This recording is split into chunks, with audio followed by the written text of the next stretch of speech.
NAPS analysis Welcome and to watch Trade list, Morning Manxir Investment Channel. 12. तपाईलाई trade morning investment च्यानलमा चाहिँ स्वागत छ। हामी चाहिँ शेयर बजारको डेली अपडेट र डेली वाच लिस्ट भिडियोहरू लिएर आउँछौं। वाच लिस्ट स्टकको लागि चाहिँ तपाईले यो भिडियोलाई अन्तिमसम्म हेर्नुपर्ने हुन्छ।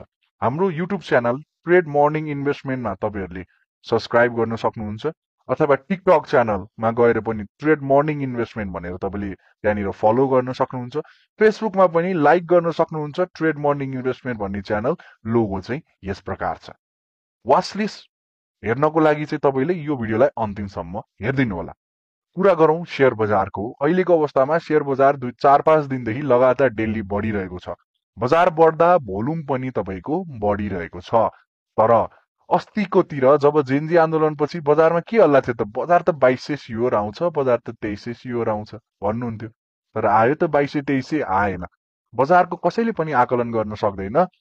बजारले आफ्नो लय आफैले समाउँछ। No one can predict this market भनिन्छ नि, त्यस्तै नै हो।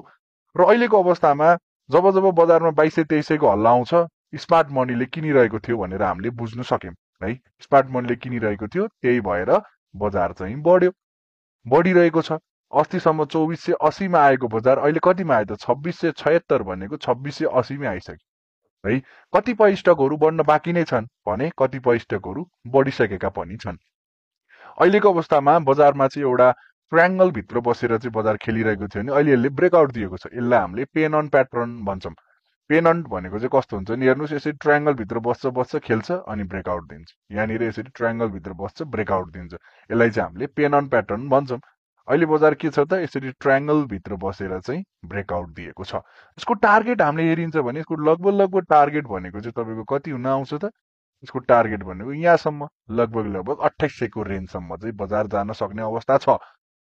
तर के अवस्थामा भने यदि फेरि पनि देशमा आन्दोलन नभएको केसमा, फेरि पनि देशमा हुलदंगा झडपहरू हैन, सरकार ढल्ने यस्ता कुराहरू सामान्य भएको केसमा बजार अहिलेको अवस्थामा 2800 सम्म चाहिँ जानु सक्छ है। तर 2800 लाई ब्रेक गर्न सक्यो भने अनि बल्ल हामीले 3000 सोच्ने हो है। हामी स्टेप वाइज जानुपर्छ। एकैचोटी बजार एक दिन बढेपछि 4000 भनेको छ अनि 2-4 दिन घटेपछि 2200 भनेको छ। त्यो तरिकाले बजारमा कहिले पनि टिक्न सकिदैन है।